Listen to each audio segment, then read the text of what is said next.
Sejam muito bem-vindos e muito bem-vindas a mais um episódio do RH Cast. Eu sou a Jéssica Martins, âncora desse podcast e responsável por levar conteúdo para profissionais de RH para que vocês possam se inteirar, entender e entregar muito mais dentro de uma economia digital. Hoje eu tenho o prazer de conversar com duas grandes pessoas que vão se apresentar logo mais. Sejam muito bem-vindos. Antes da gente começar, vou pedir para vocês se apresentarem, contarem um pouquinho da história de vocês, para a gente começar a contextualizar e contar as nossas histórias aqui. Você começa pra gente, Arthur? Bacana. Então, em primeiro lugar, muito obrigado pelo convite. Eu sou Arthur Rufino, eu sou CEO da Octa desde janeiro de 21, mas a minha história está muito mais relacionada à construção da inovação em cima da JR Diesel, que é a empresa que acabou liderando uma grande mudança no mercado de desmanche de veículos, legislação e etc. Acho que a gente vai falar bastante sobre isso ainda. Mas e a Octa faz o quê? Qual que é o propósito da Octa? A Octa ela é uma plataforma que conecta dois marketplaces, que ela simplesmente viabiliza a economia circular na cadeia automotiva. Então, ela dá a melhor destinação para os veículos que estão descontinuados e ela reinsere as peças de uma forma eficiente dentro da cadeia. Muito bom, muito bom. Diogo? Boa tarde a todos. Eu sou o Diogo, diretor de People da Swile. Tive toda a minha trajetória em RH, liderando algumas organizações e acabei me especializando em cultura e liderança, que é um tema super importante para suportar as organizações em relação à inovação e como que a área de pessoas suporta, né, através dos nossos programas e nossas iniciativas, essas transformações dos negócios. Muito bom, Diogo. Conta pra gente da Swile. O que é a Swile? A Swile é uma scale-up de benefícios flexíveis, é uma empresa francesa. Recentemente recebemos um aporte de $200 milhões do SoftBank e nos tornamos um unicórnio.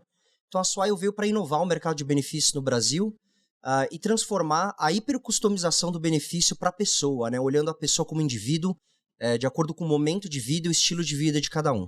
Muito bom. A gente vai falar hoje, pessoal, um pouco sobre inovação. A gente vai falar, na verdade, de várias coisas: sucessão, gestão, liderança, empresa familiar, né? Acho que a gente pode tocar um pouquinho nesse assunto também, que certamente vai inspirar muitos de vocês, né, dentro aí desse contexto.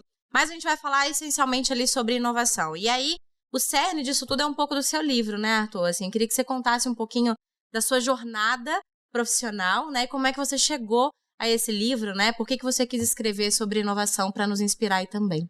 Bacana. A história da JR Diesel ela é muito embasada, em primeiro lugar, na história do meu pai, Geraldo Rufino. E a história dele é basicamente um cara que veio de favela, teve todo o contexto que a gente conhece, que normalmente leva a pessoa a dar errado, entre aspas, na vida. Só que ele tinha um mindset muito positivo, que foi destravando fases na vida dele.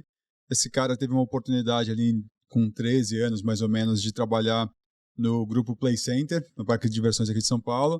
E lá ele teve uma educação profissional muito bacana que ele acabou transferindo em dado momento, quando ele resolveu empreender novamente, num mercado que é extremamente marginalizado, que é o desmanche de veículos. Então ele traz essa cultura, e a gente vai falar muito de cultura aqui, de encantamento, organização e limpeza de um parque de diversões para dentro do desmanche.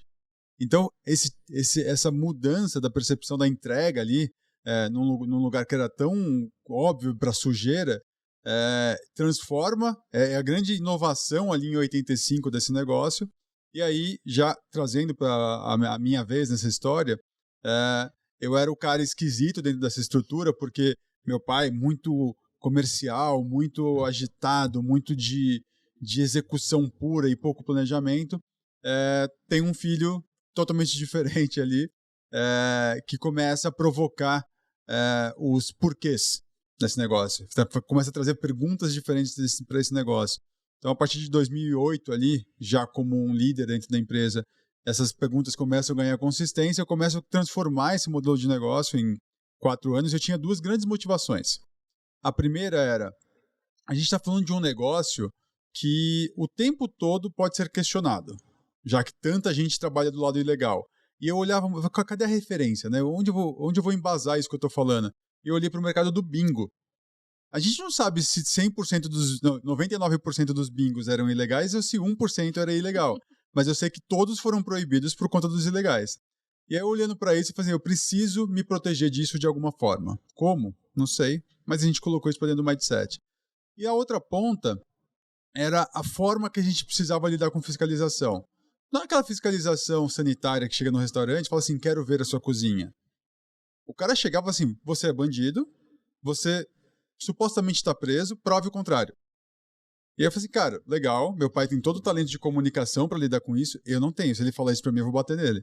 Vai falar que eu sou bandido, vai dar errado. Então eu precisava que a empresa comunicasse de uma forma eficiente toda a transparência que ela deveria ter.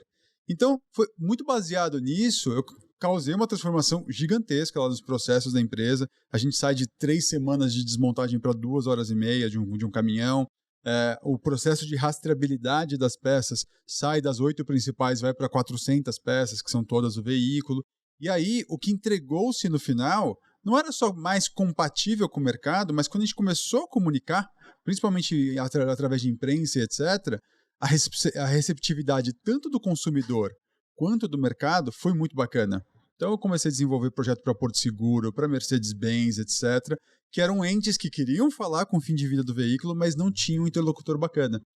E aí, depois de tudo isso, a gente teve um super movimento de M&A, tentaram o maior desmanche do mundo, né, uma empresa americana listada em bolsa, tentou comprar a gente acabou negando por questões familiares. Em seguida, depois de tudo isso, muito bonitinho, muito bem embasado, aquele medo da história do bingo se concretiza em março de 2013 e tentam proibir com a PL 380 em São Paulo, porque 75% dos latrocínios no estado estavam relacionados a um roubo de um carro. Vão proibir o desmanche. E aí foi muito bacana porque em 9 meses, tudo isso que eu tinha armado durante 5 anos, a gente conseguiu fazer como a vitrine que as pessoas precisavam para entender qual é o jeito certo de se fazer isso. Então a gente criou a lei do desmanche ali, e dali para frente uma história muito bacana de redução, no primeiro ano de 26% de roubo de carros, 17% de latrocínio, no acumulado são 52% de redução. Mas tudo isso para contar que foi ali que nasceu a palavra propósito, na minha cabeça. Não era o propósito da JR, apesar da JR ser o veículo para isso, era o propósito do Arthur. O Arthur percebeu que, através daquela atividade regulamentada e bem feita, a gente tinha o poder de acabar com o roubo de carros no Brasil, ou torná-lo inútil. Você vai roubar, beleza, mas você não vai vender a peça, porque o mercado é muito mais eficiente do que você. Então, foi aí que eu comecei a ser puxado para como dou escala para isso, como que não fica só na mão da JR Diesel isso. E aí foi muito provocando como que eu crio os concorrentes da JR Diesel que nasceu a Octa. É uma empresa que vem para viabilizar uma boa metodologia para centros de desmontagem, para que eles ganhem essa musculatura, essa eficiência, ao mesmo tempo que ele tem acesso a veículos que hoje ele não tem, mas eu tenho por conta de tudo isso que eu acabei de contar, e que ele tenha melhores conexões com as empresas, que é o que eu sei fazer muito bem, e eles não conseguem hoje. Então, a gente leva isso como tecnologia, como serviço, e a gente está mirando um mercado que hoje, com o ilegal, é um mercado de 4 bilhões de reais no Brasil, mas ele deveria ser um mercado formal de 40 bilhões no Brasil. Então é literalmente construir o mercado do zero, são 200 mil novas vagas de trabalho que precisam ser criadas. Então é uma revolução dentro da economia do veículo, mas também da economia circular. Por quê? Porque eu estou viabilizando a redução da idade média da frota. Então a gente está falando de emissões nesse primeiro ponto. Eu estou jogando isso em processos limpos e controlados. Então cada veículo que eu desmonto são 3,6 toneladas de CO2 em saving. E depois eu ainda faço a sua frota circulante ser mais saudável. Então é muito bacana e a gente democratiza muito a manutenção para qualquer pessoa no Brasil. Tem muitas coisas na sua fala que eu quero comentar, principalmente a parte de propósito, quero explorar um pouquinho melhor, mas o quanto que você conseguiu trazer aspectos de inovação para um ambiente que, além de muito tradicional, é uma empresa familiar e ainda num mercado que não recebia. É uma loucura, né? Com 10% disso eu já acho complicado, né? Com todo esse cenário, se torna ainda mais inviável. Mas antes da gente falar disso, eu acho que talvez grande parte das pessoas que estão nos ouvindo não é um mercado muito paralelo, né? Eu fui conhecê-lo, inclusive, entrevistando você. Você descrever pra gente exatamente qual é o trabalho da JR, da Octa, assim, para as pessoas entenderem o impacto disso na vida delas, pra gente falar de propósito correlacionando com isso. Sim. Imagina que você tem um carro, você é responsável pela manutenção de um carro numa empresa.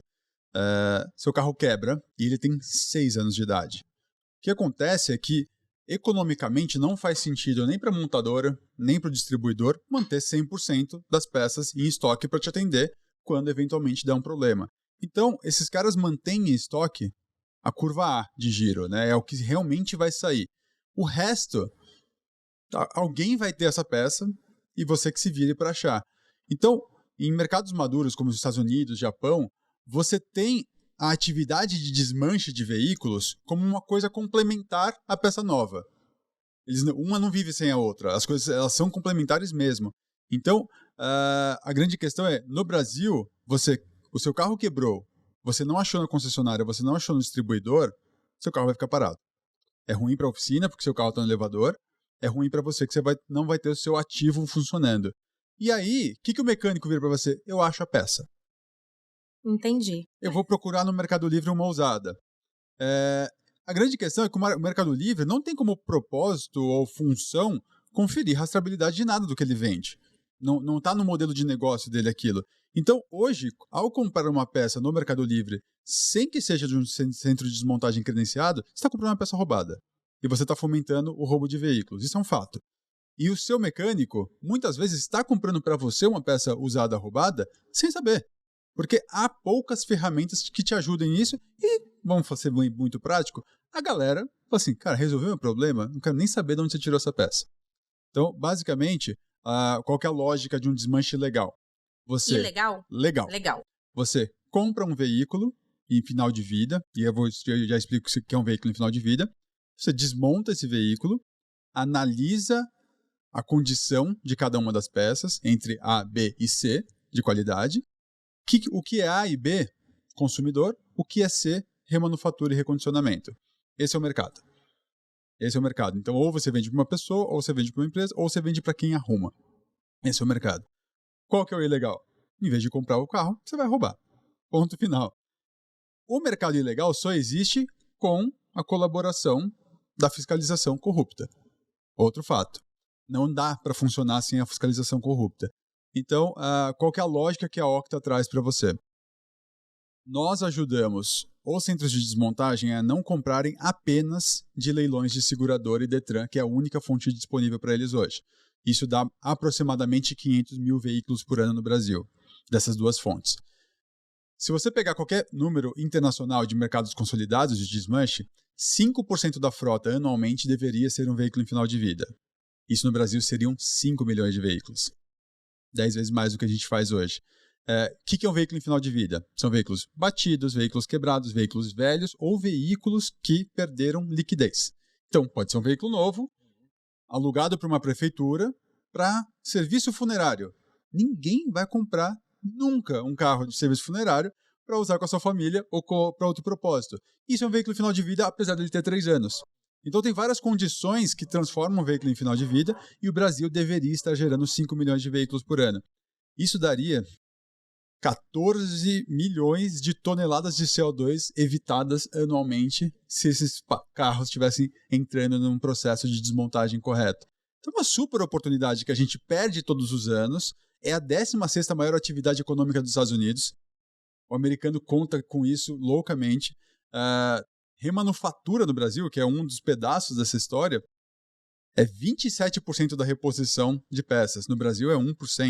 Então, tem muita coisa para construir. A gente está falando literalmente de criar do zero um mercado que ajuda você a rodar com seu veículo mais ecológico, por menos dinheiro e fazer ele voltar a circular, porque muitas vezes você não consegue. E você começa a fazer uma super cadeia funcionar. E o mais gostoso dessa história é que todo mundo ganha dinheiro e a gente tira bandido da rua sem dar tiro. Essa é a equação que eu acho muito bacana disso. Que aí entra o propósito, né? Exato. Já a gente vai falar disso. Diogo, quando a gente conversou, eu lembro que você falou que você veio de empresas tradicionais também até chegar na Swile, né? Que eu acho que Sim. É um pouco da história também do que a gente vai contar do Arthur aqui, porque ele saiu de um ambiente totalmente... De um ambiente não, né? De uma empresa dentro de uma estrutura tradicional para um outro propósito. E ele contou aqui números e vai contar pra gente diferenças que ele sentiu dentro desse contexto, né? Com você foi parecido também, assim, sair desse mercado mais tradicional e entrar dentro da Swile com sangue inovador? Foi super parecido. tiveram algumas histórias interessantes, mesmo em empresas tradicionais, que eles buscavam a inovação, mas ainda não estava no DNA e na cultura da empresa. Então, muitos rituais acabavam impedindo pessoas a terem um mindset inovador e a fazerem propostas diferentes do que elas queriam. Ideias, processos novos, sistemas. Por quê? Porque estão muito acostumados com o status quo já. Hoje em dia, a gente já vê essas empresas, de fato, com uma aptidão maior, né? Grandes empresas no mercado tradicional querendo inovar. E muitas delas querendo uma cultura de uma empresa, de uma startup. Muitas delas comprando, inclusive, startups, para ter no seu ecossistema um pouco desse DNA que transforma os negócios, né? Boa parte das empresas que surgiram com um propósito, com um objetivo, e elas se migraram e se transformaram no modelo de negócio, né? Existem várias histórias no mercado. A Amazon, por exemplo, é um case super famoso de que o produto, o serviço da Amazon foi migrando. Quando a Amazon comprou a Whole Foods também, o pessoal falou, nossa, o que isso tem a ver com o ecossistema? E hoje a gente já vê, entende, né? Existem várias divisões, como a AWS, que fala, poxa, o portfólio, o produto que a empresa nasceu hoje já faz uma coisa diferente. Tudo isso porque as empresas fomentaram culturas inovadoras de RH, né? Mindsets inovadores e pessoas inovadoras. Então tem tudo a ver. O que me trouxe hoje na Swile é fazer um movimento desse, no mercado que é um mercado de 150 bilhões de reais no Brasil, um mercado de benefícios. Existem grandes players e players tradicionais, e existem empresas como a Swile que estão inovando, né? No mercado onde as pessoas, nós, queremos coisas diferentes.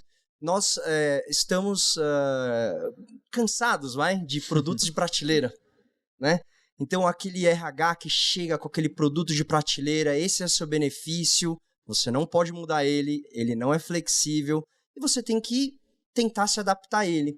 Mas é o contrário, né? Quando a gente fala dessas dores que o Arthur comentou aqui, é justamente o Arthur sentindo a dor do consumidor, a dor do mercado e adaptando o seu produto, o seu serviço. E é isso que eu falo, né? A gente está olhando para a pessoa, para o indivíduo, não está olhando para a empresa como um cliente nosso.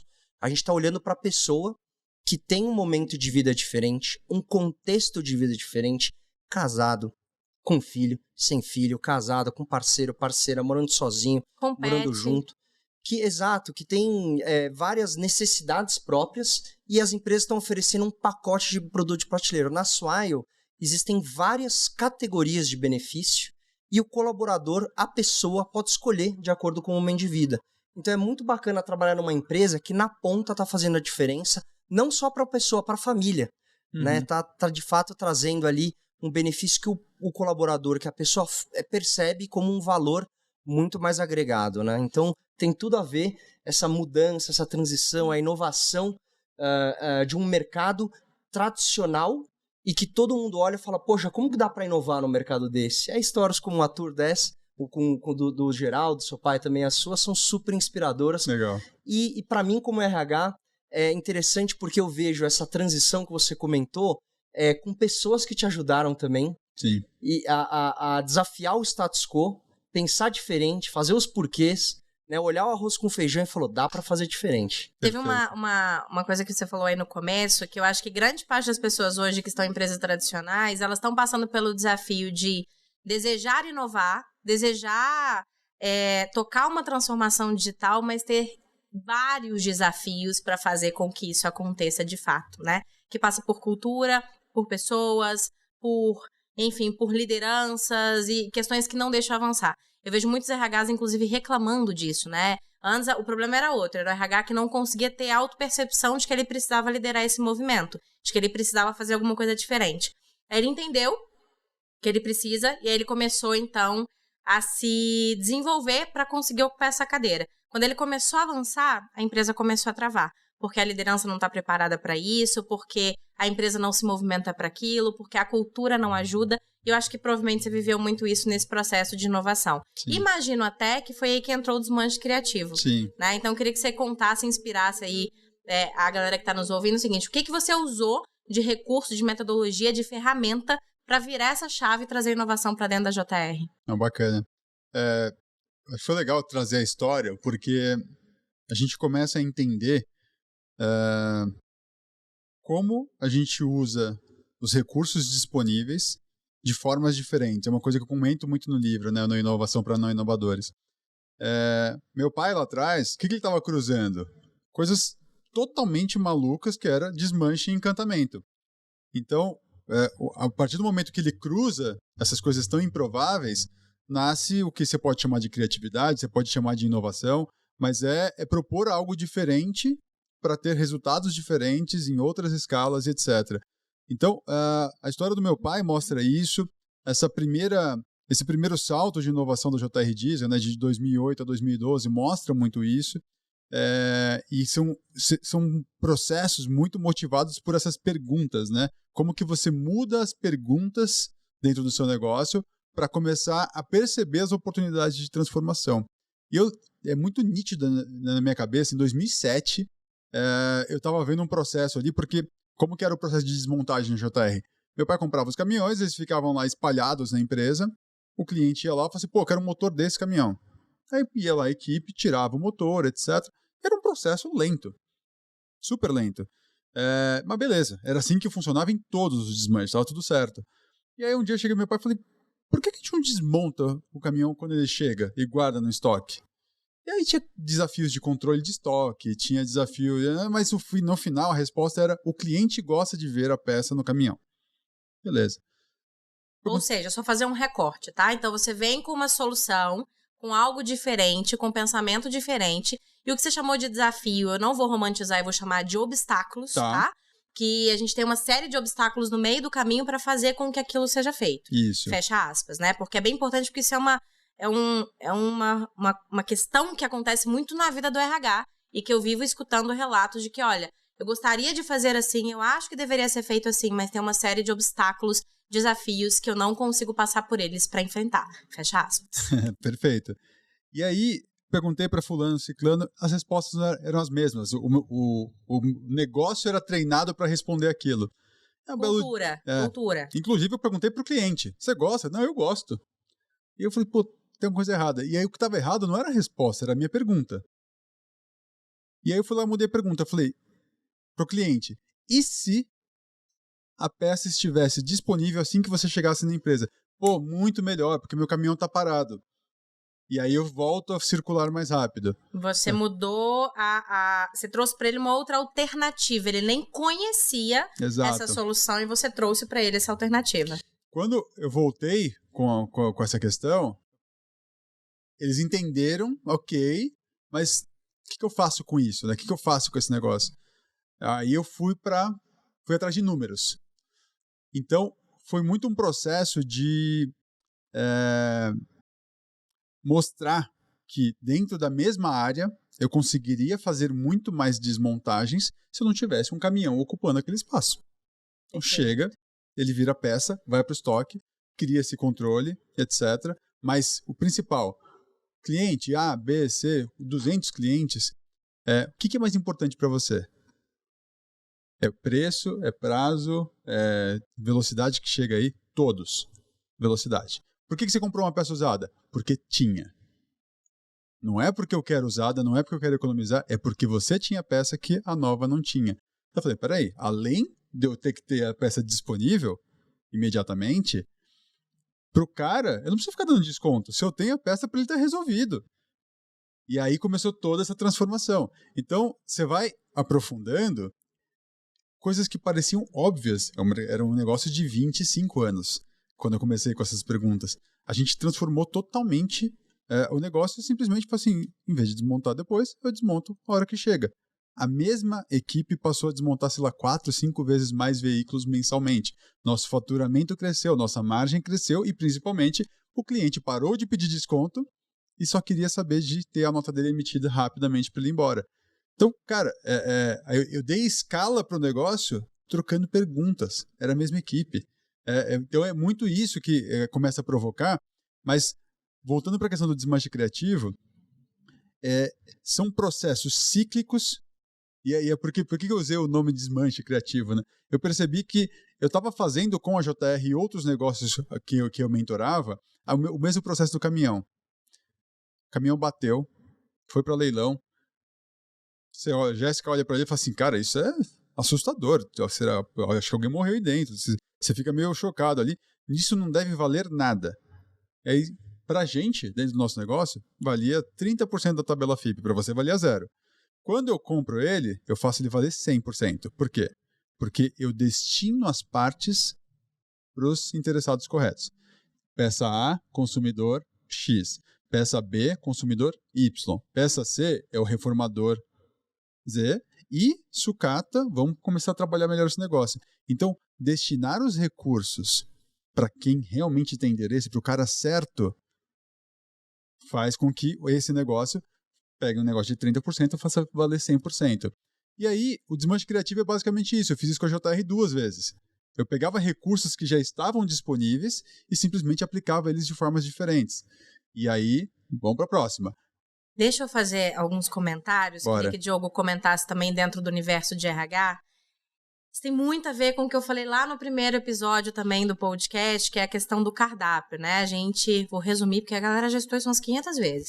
Mas assim, que eu digo que a gente não pode ser ali o garçom, a garçonete de lanchonete, né? Que a gente chega com o cardápio e deixa a pessoa escolher de acordo com o que ela acha que eventualmente ela quer, o tamanho da fome, o desejo dela de comer alguma coisa ali.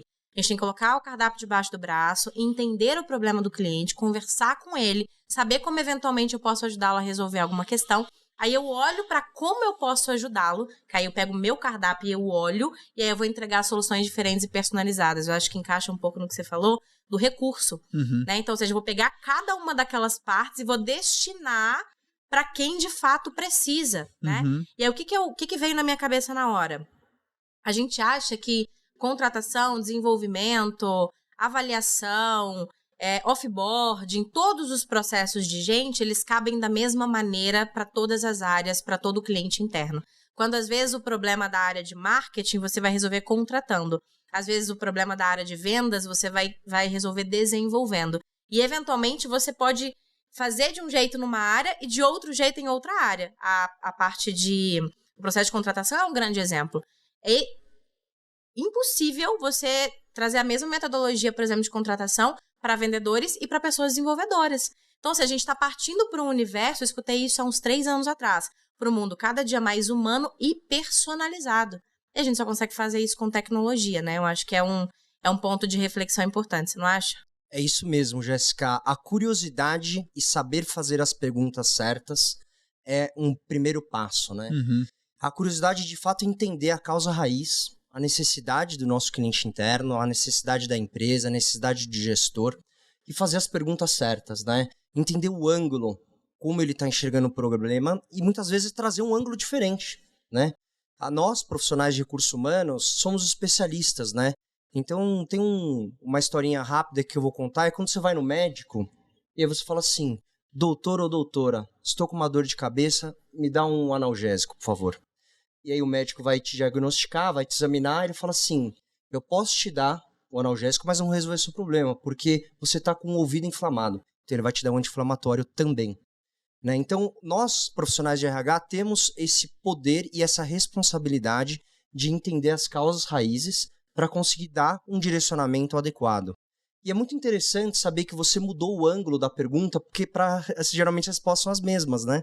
Então, geralmente, assim, eu preciso contratar mais gente, ou eu preciso dar mais treinamento, eu preciso capacitar mais. O contratar mais gente é clássico. É clássico, né? Se o time está desorganizado, se não está performando, está sobrecarregado, não é nada de desenvolvimento, de realocar as pessoas, de desligar alguém que seja o caso, é sempre contratação. Sempre contratação. E muitas vezes não é. Muitas vezes não é, né?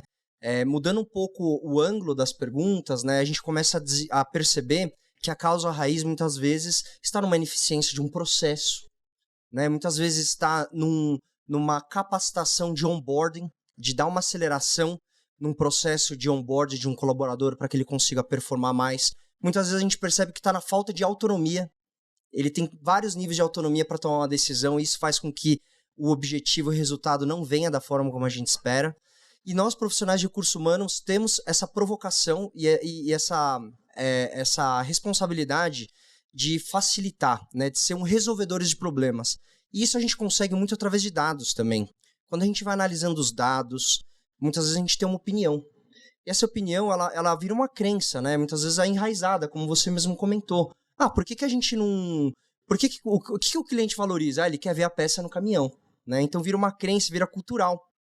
E quando a gente quebra um pouco esse modelo mental, a gente entende que não. A gente entende que, poxa, talvez se eu fizer ou trouxer uma solução diferente, ou fizer uma pergunta diferente, a provocação e a reflexão vai fazer com que a gente siga de outra forma. E nós conseguimos fazer isso em todas as etapas do processo de um ciclo de vida do colaborador. Então o RH, sim, tem uma função essencial e fundamental nessa transformação. E aí, quando a gente fala de RHs, por exemplo, que tem muita dificuldade em se verem como estratégicos, né? Às vezes eles são muito... A gente vitimiza demais essa posição, né? Eu não consigo ser estratégico, eu não consigo colaborar, as pessoas não me escutam. Mas eu acho que tem muito a ver com o que você falou, né? A questão das perguntas certas. Uhum. A gente tá fazendo sempre as mesmas perguntas, oferecendo as mesmas soluções, do mesmo jeito, com as mesmas ferramentas, e a gente não consegue inovar, sair do lugar. Quando você começou a questionar tanto assim, você já tinha a posição que você teve lá por último, né? De CEO? Não, né? Você ainda tava lá na base da pirâmide, né? Exato. Porque eu ia perguntar se... eventualmente a tua posição, porque vou dizer que é mais fácil, né? Mas é um pouco menos desafiador numa posição de liderança e fazer perguntas, né? Esse início eu não era nem diretor, sei lá, eu era um gerente metido a besta ali, né? E além de tudo, pela maioria dos colaboradores, eu era o filhinho do chefe que estava ali por ter sobrenome Rufino, e pro meu pai, pro meu irmão, que tem essa pegada, sou empreendedor, eu sou vendedor, eu sou operações, não sei o quê, o cara que pensa não serve pra nada. Então, eu tava jogado ali no limbo, então foi muito um trabalho... Não era nem o potencial sucessor, né? Não era, eu era zero potencial sucessor, o sucessor óbvio era meu irmão, eu nem queria fazer uma sucessão ali, mas chegou um momento da vida ali que foi até... Tinha até a ver com o meu namoro. Eu namoro com a minha esposa desde os 15 anos, né? Falei, porra, não dá pra eu continuar sendo o filhinho do papai. Eu preciso fazer alguma coisa e onde dá pra ganhar dinheiro é JR. Vamos fazer aqui dentro, né? Então foi aí que começou um pouco da história. Mas no final, eu comecei a ver os primeiros efeitos dessas provocações. E aí vai estimulando, né? E aí você vai querendo... já bateu o pé na porta, e aí você fica arrogante. Tem um ponto super importante, eu me tornei muito arrogante, e isso criou uma defesa tanto dos colaboradores quanto do meu pai. Então eu comecei a ser muito repelido das coisas, e justamente porque meu comportamento estava inadequado.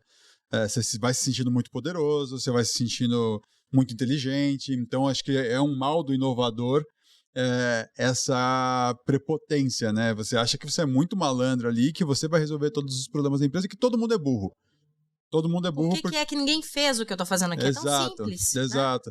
Né? E a gente, no final, quem tem essa posição, né, de provocar o status quo, tem que ter uma coisa que para mim é essencial, é respeito ao legado. Você está trabalhando sobre uma base que alguém construiu.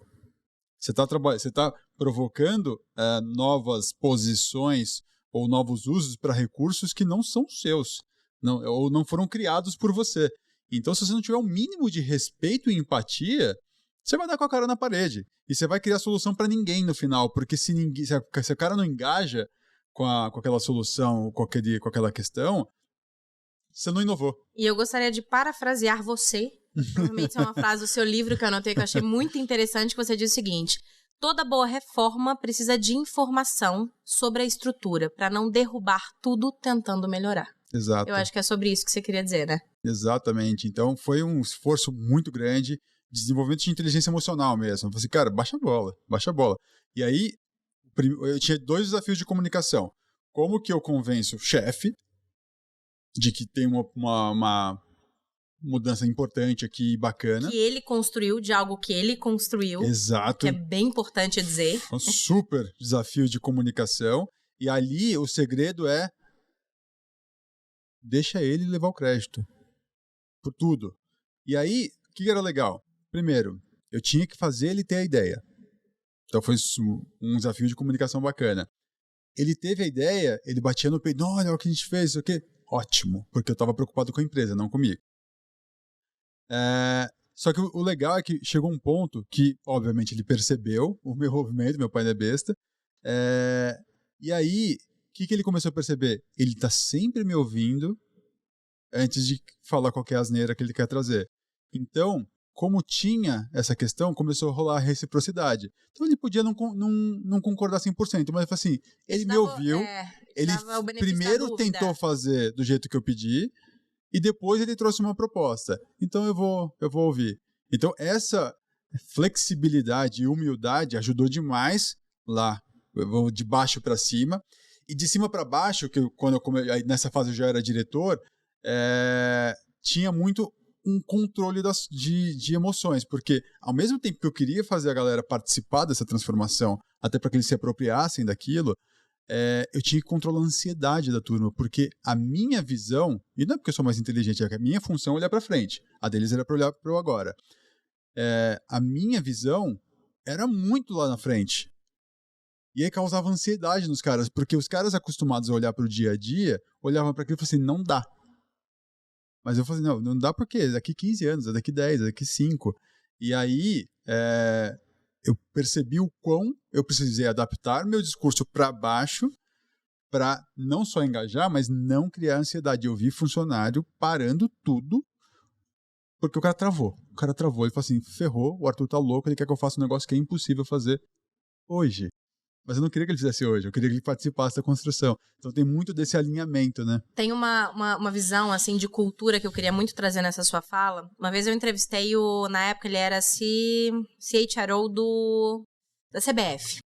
E o Marco Dalpozo, ele falava assim, Jéssica, a gente, para falar de cultura, a gente tem que entender de outras coisas que não somente RH. A gente tem que falar de antropologia, a gente tem que falar de biologia, sociologia e N outras coisas para a gente entender os símbolos, para a gente entender os artefatos, as coisas como elas são, né? Então, quando você chega para mudar uma cultura, ou você chega um RH falando de cultura, você precisa, antes de querer olhar para frente, ou você é uma liderança, por exemplo, mudar numa empresa, transformação digital, olhar e entender o porquê que as coisas são como elas são, né? Porque tem um motivo. Eu costumo brincar de uma coisa que provavelmente fez parte da rotina de muita gente, que é substituir alguém no período de férias, ou sentar numa cadeira quando alguém foi desligado. Você olha pro que ela fez e fala, por que ela fazia assim? E você fala, poxa vida, ela poderia ter feito 3 vezes melhor, porque é como eu tô fazendo agora. Mas como ela tá fazendo, foi o que deu pra ela fazer no contexto em que ela estava. Certo ou errado? Indiscutível, nem cabe a você julgar, né? Mas eu acho que o respeito ali ao que ela fez e a cultura, respeitar a cultura para fazer a transformação digital, eu acho que é onde a gente falha na hora de falar de transformação cultural. Você não acha não, Joe? Isso mesmo, né? Oncotô e oncovô, né? É isso. Então, primeiro a gente precisa saber onde que a gente tá e aonde a gente quer chegar. E esse gap a gente precisa construir. No seu caso, eu senti muito uma questão de influência, que você tentou, né, influenciar o seu pai e conseguiu, pelo visto. E muito de um artefato importante são dados e fazer pilotos. Para você conseguir sair de um status quo A para o B, né? Então eu dei o exemplo lá de analisar os dados na área de recursos humanos para você entender as premissas, entender a dor e a causa raiz. E a gente estava falando de contratações, que a gente precisa contratar mais, ou que a contratação está devagar, ou que a qualidade não está boa. Mas muitas vezes o motivo disso é o turnover numa liderança, numa área específica. Então, na verdade, a gente não precisa resolver o problema de contratação, a gente precisa resolver muitas vezes um problema de liderança para minimizar esse turnover, olhando os dados, porque o gestor vai falar assim, não, meu problema está na contratação.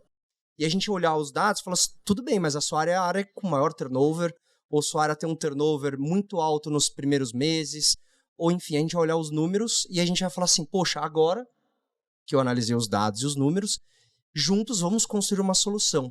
E essa influência, ela é importante para você chegar do A para o B.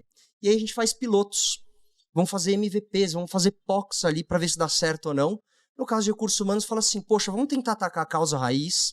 Sempre validando com o nosso cliente, né? Que eu acho que é um ponto da jornada que o Arthur trouxe muito bem, né? Sempre validando com o nosso cliente, construindo a 4 mãos, validando as teses, falando assim, ó, a minha tese é que não é só o problema de contratação. Perfeito. Pode ser um problema atrelado ao turnover, à liderança da área, né? De ser uma liderança, muitas vezes, que não engaja os colaboradores ou não desenvolve essas pessoas que entram nas organizações. E aí, quando a gente vai na causa raiz, a gente vai conseguir, então, fazer a mudança de uma percepção, né? Então, a primeira coisa que a gente precisa ver é que, nossa, realmente, a nossa tese, hipótese que o problema está na contratação está errado. Ah, você me trouxe uma outra tese. E aí, com essa nova tese, a gente vai conseguir provar, através dos pilotos, dos MVPs, e aí a gente consegue falar, poxa, olha os dados agora, depois de 1 mês, 2 meses, 6 meses, 1 ano. Né? Então a gente saiu de um status A para o B, e aí a opinião, a crença, essa mudança de cultura, da raiz, da onde, né, sempre foi feito dessa forma, poxa, não, é assim porque a gente sabe que assim a gente tem uma visão diferente. Né? E com essa visão diferente a gente já começa a perceber que, poxa, existem muitas outras coisas, a qual essa repetição, esse padrão de comportamento, que é a cultura, né? A cultura é isso. É um padrão, é repetição de um comportamento na prática, né? Que a gente precisa mudar. Então esse é um primeiro passo para fazer essa transformação na cultural. E aí tem um caminho que é um ciclo, que não termina. Porque a cultura ela está sempre em transformação, né? Então a gente quer chegar do ponto A para o B, mas amanhã é já do ponto A1 para o B1. E por aí vai. Uhum. Então existem vários cases dentro da área de recursos humanos que dá para correlacionar. E sim, é através da cultura, é fomentando esse tipo de atitude, né? Isso pode estar muito atrelado ao desejo do negócio, deve estar, né? De você ter um modelo de negócio disruptivo, ou sair de uma coisa que você está fazendo, começar a fazer uma coisa diferente para a sobrevivência, muitas vezes, das empresas. Né? Se a gente não inovar, a gente não vai conseguir chegar do outro lado. Principalmente num momento, hoje em dia, que existem muitas inovações acontecendo, muitas fusões, aquisições, e a gente tem que olhar, de fato, o ecossistema, né, que a gente está inserido. Dentro do mundo de people, é um desafio de RH, um desafio maior ainda, porque a gente quer contratar pessoas com essa cabeça, mas essas informações, esses dados não estão no currículo. Muito bom, muito bom. Eu te interrompi em alguma história que você estava, provavelmente, mas você lembra? Você concluiu o desmanche criativo? Vamos tentar voltar nessa. Ele ali, você tem essa questão, né? A gente eu gostei do que você trouxe, porque assim, a gente separa os recursos, né? Então, para quem serve esse recurso? Será que essa xícara ela serve com um propósito de ser um casco de tartaruga? Eu estou viajando aqui, mas se virar, talvez ele funcione, blá, blá, blá.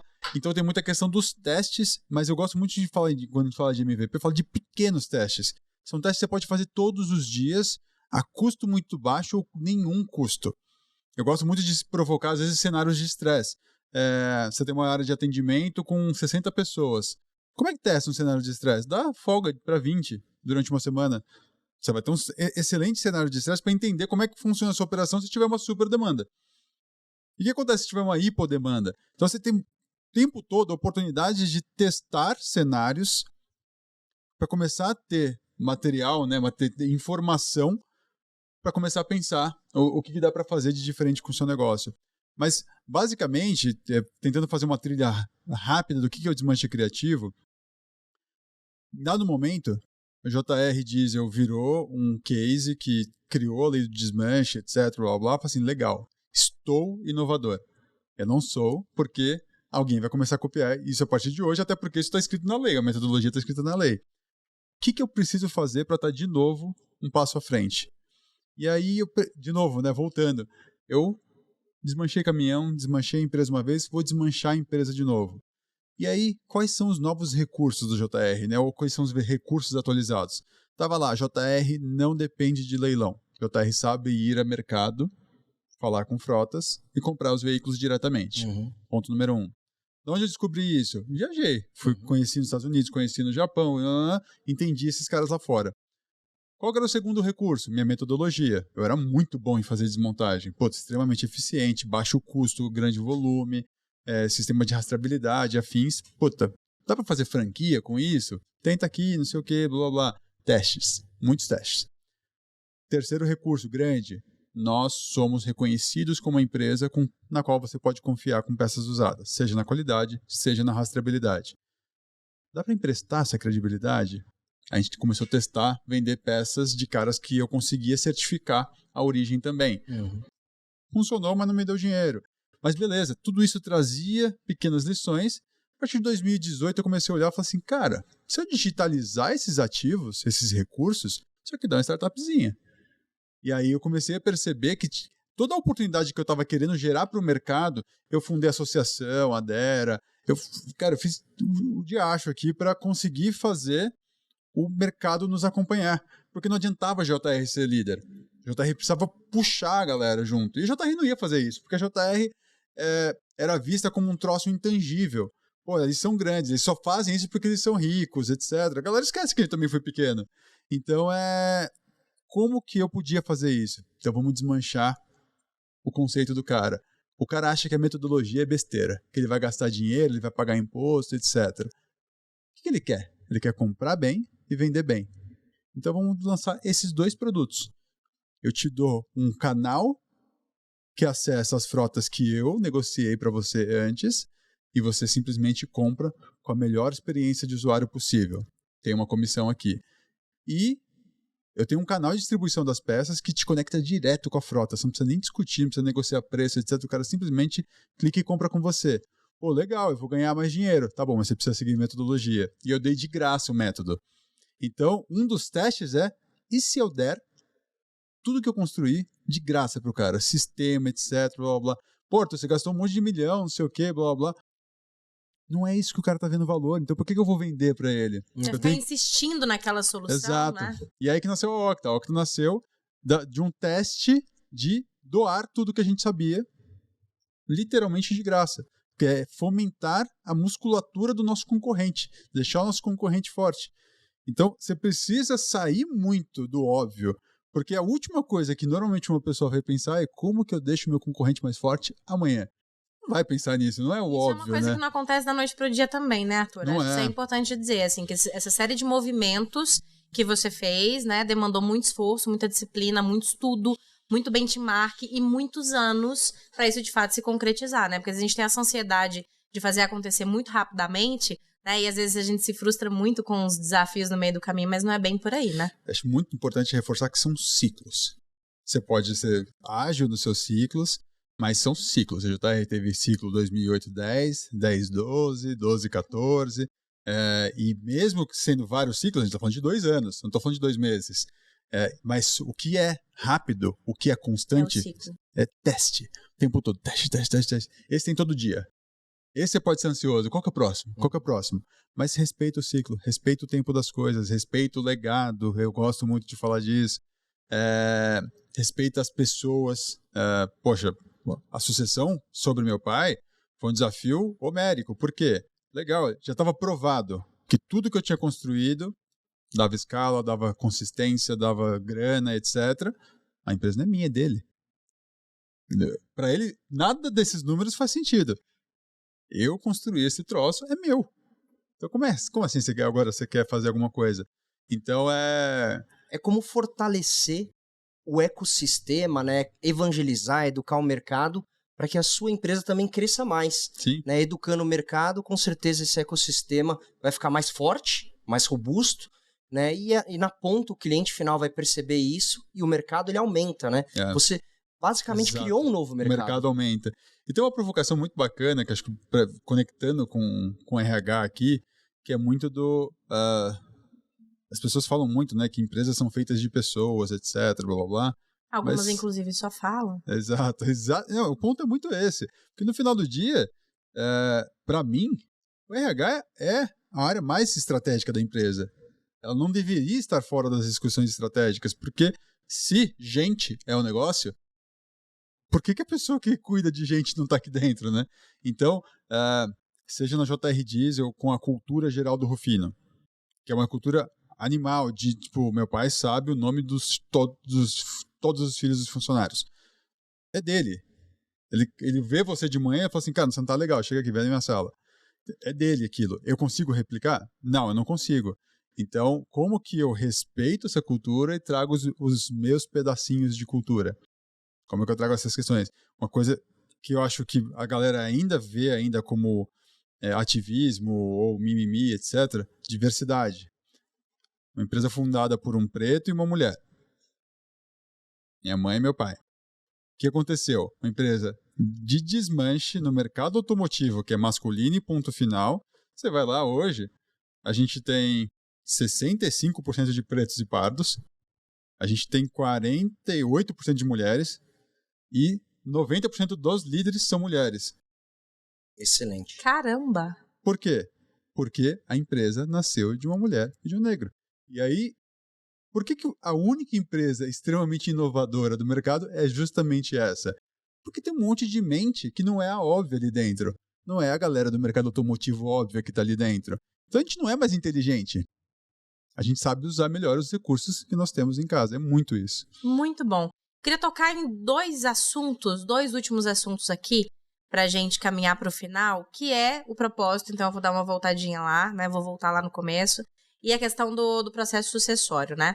A questão do propósito, né? Assim, quando você descobriu que você realmente queria fazer aquilo amarrado ao propósito da JR, você tinha quantos anos?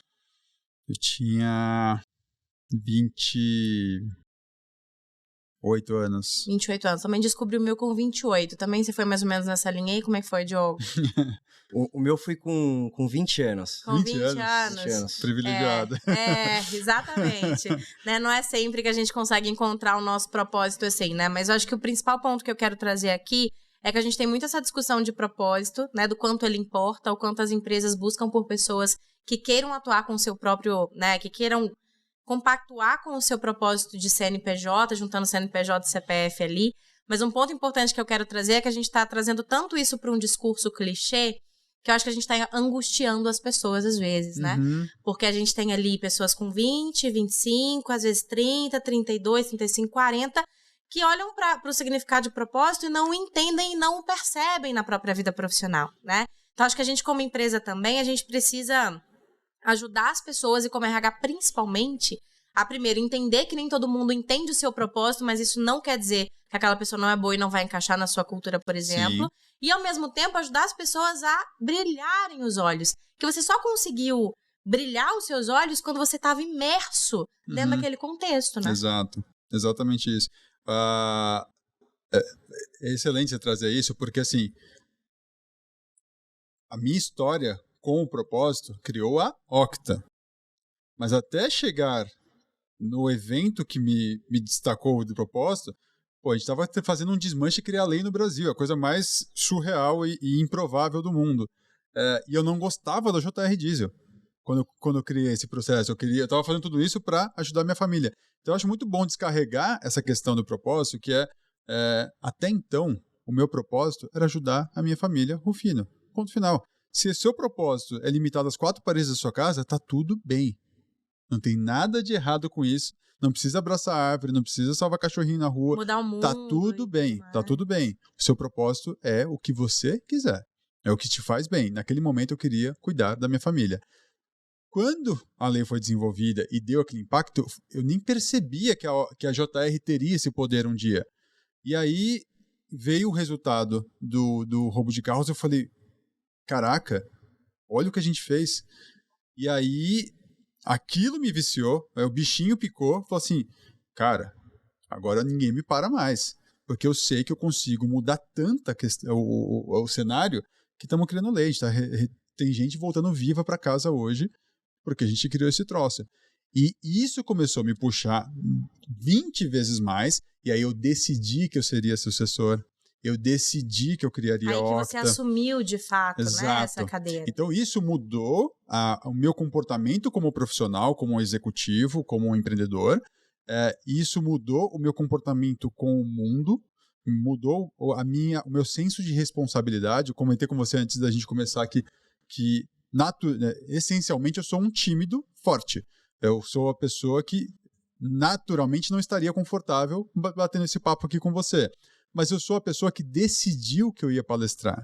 Eu decidi que eu ia me comunicar em LinkedIn. Por quê? Porque eu passei a entender a responsabilidade daquilo que eu carrego. Se eu conseguir fazer isso numa empresa fundada por um cara que veio de lixão, preto, fundado junto com uma mulher que também vem de favela, a gente pega um negócio extremamente marginalizado, faz ele inovar, cria uma lei que muda a segurança pública no Estado, eu tenho a responsabilidade de comunicar isso. Então, dane-se se eu tenho vergonha. Eu que me desenvolva para isso. Exatamente. Né? Então, isso passou a ser um super motor na minha vida. Então, a Octa é uma das coisas que esse propósito vai realizar. A minha exposição pública vai continuar crescendo, não é porque eu quero aparecer, é porque eu sei que eu vou estimular um menino preto, um menino trans.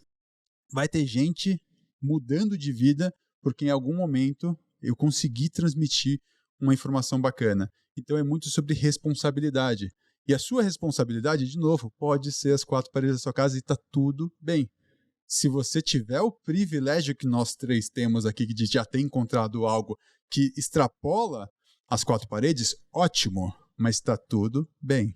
Muito bom. Quer comentar rapidinho sobre o seu propósito? Como é que foi esse processo? Sim. Foi um processo de curiosidade, né? E com a curiosidade vem muitas descobertas. E aí depois a gente sente o impacto daquilo, e aí dá aquele clique, esse estalo, né? E geralmente vem num contexto que você não planejou, né? Então, no meu caso, o meu propósito é trazer a felicidade no trabalho. Nós passamos mais da metade do dia trabalhando, das horas que nós estamos acordados, mais a metade a gente está trabalhando. Então, o meu propósito de trazer a felicidade para o trabalho surgiu lá no começo da minha carreira. Eu tive essa sorte. Eu fui trainee da Colgate e um dos programas, um dos projetos que eu liderei era a reformulação do programa de trainees. Né? Então tinha a palestra de abertura do programa de trainees e a minha palestra foi muito pautada em propósitos. Você está aqui nesse programa de trainees é para ser algo diferente, né? Não é um programa de trainee igual ao de todos os outros concorrentes. Então aqui você tem que fazer a diferença, você tem que sentir que tudo que você faz tem um significado ali, para você saber qual que é o impacto que isso vai trazer para o negócio, para você enxergar a sua contribuição individual para o negócio. E eu era uma turma pequena, né? E eu estava numa festa um dia, uma pessoa veio e falou assim: você é o Diogo, né? Eu falei: sou o Diogo. Ele falou: cara, você mudou a minha vida. Eu falei: é mesmo? Por quê? Não, porque depois da sua palestra de abertura, eu mudei a forma como eu enxergo as coisas em relação ao significado, né? Então eu sou de uma família muito rica, meu pai me dava sempre os melhores carros do ano, eu namorava a moça mais bonita da faculdade, mas eu não gostava dela, mas era legal namorar a moça mais bonita da faculdade. E hoje eu pago minhas contas, hoje eu, enfim, tô com uma pessoa que eu gosto, então mudou a perspectiva de qual essa pessoa enxergava a vida dela. E aí esse foi o primeiro momento que eu falei: poxa, o que eu falei aqui naquela palestra trouxe um impacto e mudou a vida de uma pessoa. E ela tá mais feliz por conta disso. E aí existem vários outros casos, né, outros relatos, mas esse foi o primeiro estalo que me deu, né, através de fato entender como eu ia montar aquele programa, como eu ia comunicar, como eu ia dar algum sentido e um propósito para aquele programa. E o propósito do programa foi o que, de fato, é fazer a diferença. O programa era: você veio aqui fazer a diferença. Então, todo o contexto ali do programa era assim: como que as pessoas, os trainees que vão vir aqui, vão fazer a diferença no negócio, né? Então, por isso que eu comentei que não era um programa de trainee normal e tudo mais. E muito bacana saber das histórias que impactam vidas e transformam vidas, porque acho que nós, profissionais de RH, temos esse poder de fazer isso com múltiplas, de uma forma muito escalável, né? Através das redes sociais, através das empresas que nós trabalhamos, fomentando rituais, né, de reconhecimento, né? Então, quando você vê pessoas inovando, pessoas com o mesmo propósito, objetivo da empresa, rituais de reconhecimento, né? Imagino que durante a sua trajetória também, Arthur, você deve ter trabalhado com muita gente que também te desafiou, te impulsionou, que aderiu à sua visão de fazer as coisas diferentes. E eu imagino que você reconheceu muito elas e que você fomentou isso na empresa que você está hoje, na Octa, e nas empresas que você trabalhou, né? Então, criar esses rituais é fundamental para você garantir que você consiga despertar isso em mais vidas, isso vire uma corrente, isso vire algo escalável, né? E aí você consiga traduzir isso não só no produto que a sua empresa faz, que é o caso da Swile, que a gente traduz esse propósito da missão da empresa para as pessoas, que é construir um ambiente de trabalho, um mundo de trabalho de preenchimento, de felicidade no trabalho, através do nosso produto, do nosso serviço, né? Então, como que você faz isso impactar no ecossistema, até mesmo dos concorrentes, no mercado que você cria, dos fornecedores, olhando toda a cadeia. E é muito bacana você fazer isso primeiro bem dentro de casa, para isso ser genuíno, né? E quando isso é genuíno, você bota para fora, você expõe, você mostra o impacto que isso tem, ecoa mais, né? Ganha mais eco, ganha mais força. E isso que eu acho que é o poder da transformação que nós, profissionais de recursos humanos, você, empreendedor, speakers, tem de ajudar nessa transformação. E é muito bacana porque a gente discute muito ESG e não é só na vida das pessoas, né? Porque você trouxe dados aqui relacionados ao quanto que você reduziu de emissão de carbono. Então o impacto não é só nas pessoas, né? Enfim, de fato, olhando um contexto aí geral. Muito bom. Tem uma questão que eu queria muito falar sobre propósito, que eu acho que é muito importante aqui para a gente passar para a sucessão. O RH, né? Você falou que o RH tem muita oportunidade, muita potência para realmente ajudar as pessoas. Quando a gente olha para um RH que é de fato estratégico e que colabora, a gente está falando de um RH que conversa com a estratégia, que conversa com todas as lideranças da empresa, que ajuda no processo de mentoria ou de coaching dessas lideranças, que trabalha desenvolvimento, que dá emprego, que trabalha performance, que conversa sobre carreira, né? E N outras coisas, remuneração, enfim, que fazem parte do portfólio do RH. E olha o quanto cada uma dessas coisas impacta na vida de uma pessoa, né? Então, se a gente, por exemplo, sei lá, a Swire tem quantas pessoas hoje? São quase 200. Quase 200 na JR, mais Octa. Octa. São umas 140, a Octa tá novinha, né? Tem um ano, somos 12. Então, vamos pegar só essas duas empresas aqui na mesa, a gente tem aí 400 pessoas, mais ou menos? Isso. 400 famílias, né? Se a gente consegue conversar com todas essas lideranças, fazer com que elas tenham uma gestão mais humanizada, que eles consigam conversar com todo mundo. Conversei aqui com o Júlio agora falando sobre propósito, sobre sonho, sobre emoções, sobre segurança psicológica, sobre saúde emocional e mental. Se a gente consegue, como RH, levar tudo isso para dentro dessas pessoas, da casa dessas pessoas, olha o quanto a gente não está impactando e mudando de fato muitas coisas, né? Então o RH tem de fato muita responsabilidade, um propósito muito grande também, né? Vamos falar sobre sucessão pra gente encerrar? Bora. Conta pra gente as lições mais lindas e mais duras desse processo. Acho que a principal que sucessores não gostam de ouvir é que a sucessão, isso ficou muito claro para mim no processo, a sucessão é responsabilidade do sucessor. Me lembro de você ter falado isso quando a gente conversou. Porque a gente tem uma tendência natural, tipo, meu pai ou minha mãe, meu tio, estão dificultando a minha sucessão. E aí, o que eu aprendi ali é que você foi poupado do processo árduo de empreender aquele negócio do zero. Não importa se você é primeira, segunda, terceira geração, alguém fez um processo pesado por você. Então, acho que em troca, você tem que empreender essa sucessão. Você tem que pegar todas essas dificuldades, esses desafios, esses obstáculos que são impostos por pais, mães e afins, e fazer o trabalho psicológico muito forte, né? Você precisa desenvolver uma inteligência emocional fora da curva, porque é isso, é a leitura do que seu pai está entendendo daquela situação. O que a sua mãe está entendendo daquela situação. Como que é o jeito mais sutil para que aquela pessoa compre essa ideia que você quer trazer. E no final, é muito sobre... tem um vínculo gigantesco com o RH, na minha opinião, isso, porque você tem sucessões o tempo todo, talvez não familiares, mas o gerente vira diretor, o diretor vira CEO. Ou deveria ter, né? Porque a gente fala muito de sucessão, tenho falado muito de sucessão aqui em todos os meus conteúdos, que o processo de sucessão ele poderia sanar vários desafios e dores de gente e de uma empresa e a gente não olha para ele dessa maneira tão especial. Exato. Então, o que ficou muito claro é que eu tinha que me preocupar ali com o bem-estar do pós-liderança do meu pai, que era a pessoa que mais sofreria com aquela história ali. E aí, eu fui testando, de novo, falando de testes, testando coisas que seria o novo propósito dele. Até então, o propósito de vida do Geraldo Rufino era JR Diesel. Ele não tinha outro. Era acordar cedo, muito cedo, todos os dias, e dormir muito tarde com a sensação de que a JR Diesel recebeu o máximo de Geraldo Rufino. Como que eu ressignifico o propósito desse cara para que ele tenha outro prazer, outro motivo para acordar cedo? Então eu fui testando coisas baseados num recurso que eu tinha, que era um problema. Geraldo passa um terço do dia dele falando com os amigos dele, que vão lá chorar as pitangas.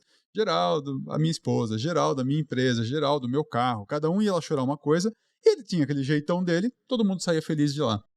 Falei, eu vou otimizar o negão. Então, vamos lá, a gente criei um blog para ele, na época chamava Otimamente Bem. E aí, falei, pai, faz um texto aí sobre fundo do poço.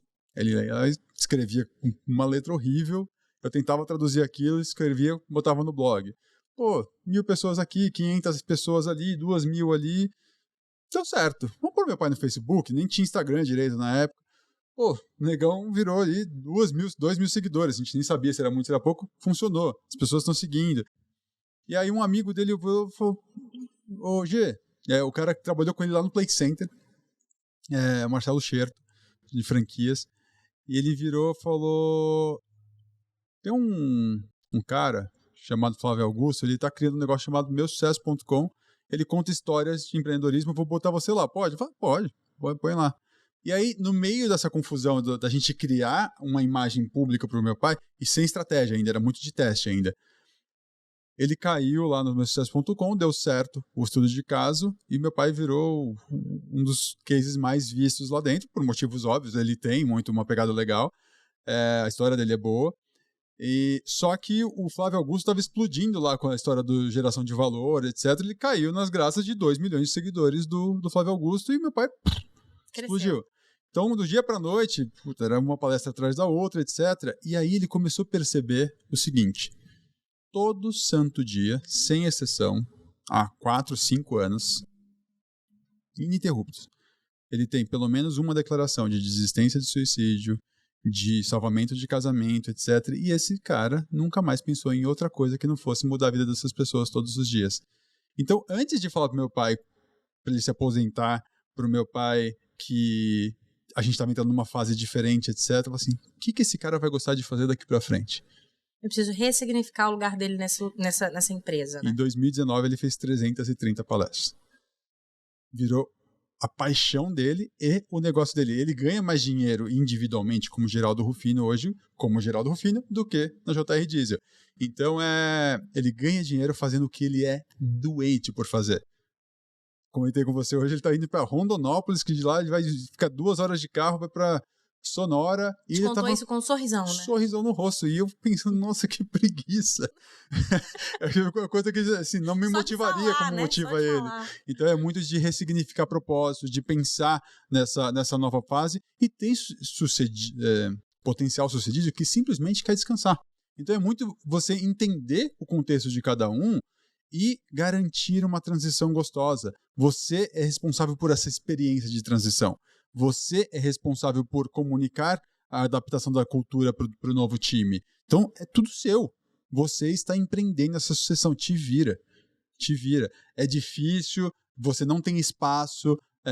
Muitos sucedidos são intransigentes, grosseiros, etc. Mas não é problema deles. É problema seu. Isso eu estou falando de uma sucessão familiar. Numa sucessão profissional, não é só problema seu. Mas eu vou te falar que mais da metade do problema é seu. Mais da metade do problema é seu. É muito de construir os caminhos, é muito de construir o espaço que você vai ocupar. Muitas vezes a sucessão não significa assumir aquele cargo, mas é um cargo par. Então tem muito do que construir. Então, de novo, a construção é sua. Muitos ambientes não vão deixar você prosperar.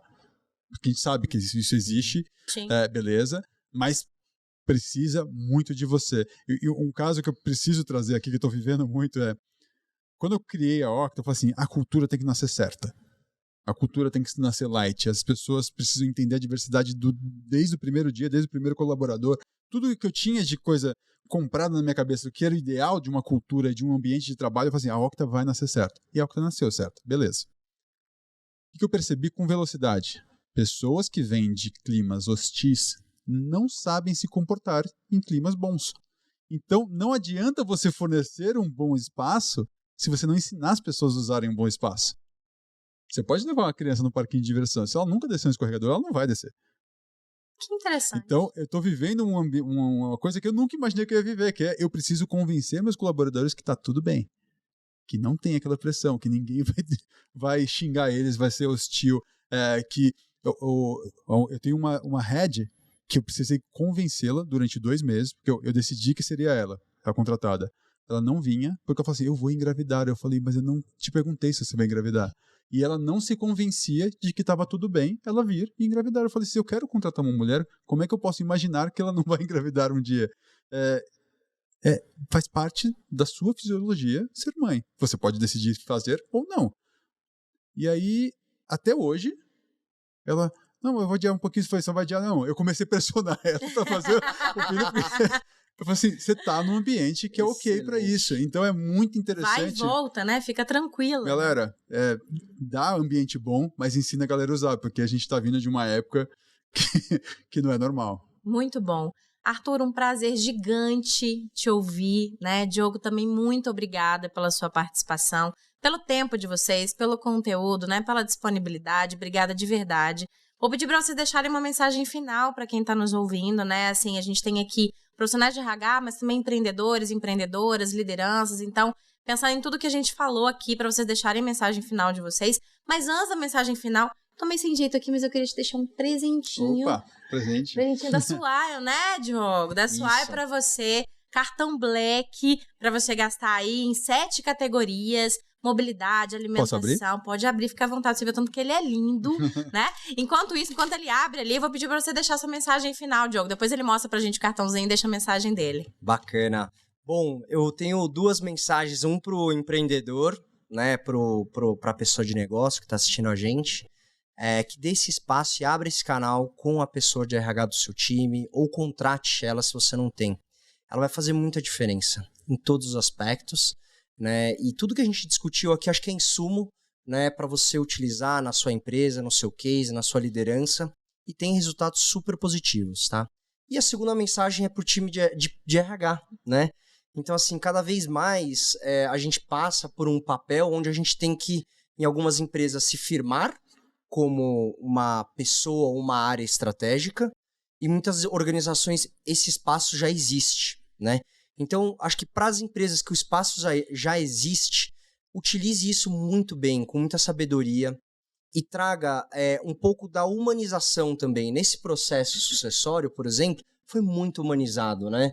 Então, não existe um processo padrão que vai resolver tudo, né? Se a gente não olhar o indivíduo ali. Né? Acho que na Swile a gente tem muito isso, de olhar o indivíduo, o momento de vida, o contexto, acompanhar. E isso faz com que a pessoa se engaje muito, né? Ela traz um engajamento muito positivo, né? Então, assim, aproveite esse espaço e para os RHs que talvez ainda não tenham tanto esse espaço, construam. Construam, né? Através dos dados, dos números, através dos MVPs, façam testes, mostrem os resultados desses testes. Há um pouco de pragmatismo pode ajudar, né? Nesse convencimento, a você ganhar esse espaço. E eu tenho certeza que vai dar certo. Acho que existem vários canais onde a gente consegue perceber isso. É muito bacana aqui no RHCast saber que é mais um canal onde nós, profissionais de recursos humanos, podemos aprender. Eu vim aqui e aprendi bastante com o Arthur, com a história dele, então muito obrigado. Bom, eu queria também dar meus 20 centavos de contribuição para poder complementar um pouco disso aí que você trouxe, que o RH ele precisa sim se posicionar, né? Ele precisa sim ter essa relevância e tudo mais. Tem empresas que proporcionam esse espaço, tem empresas que não proporcionam, mas eu queria falar exatamente sobre isso, assim, né? Não necessariamente você vai estar num ambiente que vai te dar todas as oportunidades realmente de mostrar o seu potencial. Entenda que existem outros lugares que podem te proporcionar esse lugar, né? Não fica também dando murro em ponta de faca, querendo ali, né, ficar naquela empresa, mudar aquela cultura, fazer de tudo para aquilo mudar. Às vezes não é ali que é o seu lugar, né? Existem muitas empresas que já querem um RH que é de fato estratégico, que está preparado para fazer e acontecer. Então coloca a sua malinha debaixo do braço e vai buscar outra oportunidade, que a gente não está no trabalho para sofrer, né, Diogo? Você falou aí de felicidade no trabalho. Não estamos no trabalho para sofrer. Então existe um limite até para o seu esforço como RH dentro da sua empresa. Então entenda que tem lugares saudáveis para você conseguir desempenhar o seu trabalho também, né? Gostou do seu presente? Adorei. Quer saber, eu posso pagar o café e o Uber aqui? Hoje eu vou pagar pra você, mas na hora do Uber você pode pagar, não tem problema não. Ótimo, muito bom. Deixa sua mensagem final pra gente. Bom, acho que muito importante para tangibilizar, né? Às vezes olha para uma história de um cara que sai de lixão e cria uma inovação desse tamanho, parece que é muito um ente diferenciado, né? E eu acho que muito do que eu trago no livro, no Inovação para Não Inovadores, é de que de novo, o uso correto de coisas que já estão em casa. Já estão ao seu alcance, né? Então, na sua profissão, como RH, etc., cabe toda essa inovação, cabe toda essa provocação. Dá para você revolucionar não só o seu, mas talvez outros RHs, através de coisas que você vai testar e provocar no ambiente o tempo todo. Mas a grande questão é, você tem o direito, e muitas vezes, dependendo do seu contexto, o dever de provocar tudo isso, não só por sua carreira, mas pelas pessoas que você está ali representando. Você, de novo, é o representante de todos os recursos humanos presentes naquela empresa. Então, você tem uma responsabilidade para com essas pessoas. Você vai provocar uma inovação nascida dentro do seu departamento que vai não só trazer resultado para a empresa, mas vai dar essa questão da felicidade, essa questão da prosperidade para cada um dos indivíduos que estão ali. E você acaba refletindo isso para fora. Você tem a família dessa pessoa, etc. Eu acho que é uma das profissões mais atreladas a um propósito óbvio. Você mexe na vida de pessoas o tempo todo. Então, de novo, tem muita inovação para provocar, é cíclico, não tem linha de chegada à inovação. E olhe para essas histórias, para minha, Jéssica, todo mundo aqui tem uma coisa super bacana para trazer, mas cada um está no seu contexto. Cada um teve o seu desafio, os seus obstáculos, etc. É ler essas coisas para dentro do seu contexto, adaptar para o seu contexto e fazer a sua trilha. Provavelmente você é mais capacitado do que nós aqui para fazer dentro do seu ambiente. Eu não estou aí para tentar resolver isso aí, então você é que vai ter essa responsabilidade, essa tração para fazer o troço acontecer. É então, o que eu sempre falo, a gente está aqui inspirando cada um de vocês a adaptar para o próprio contexto, né? Não quer dizer que são melhores práticas. Não tem ninguém especial aqui. Não tem ninguém especial aqui, eu acho que é muito esse contexto. No LinkedIn, como é que você está? Quem quiser se conectar e falar contigo? Arthur Rufino com TH, simplesinho. Perfeito, Diogo? Diogo Oishi, O-I-S-H-I. Boa, tá aqui também embaixo, o nomezinho dele vai ficar fácil. Novamente, muito obrigada pela participação de vocês. Pessoal, obrigada e até semana que vem. Tchau, tchau.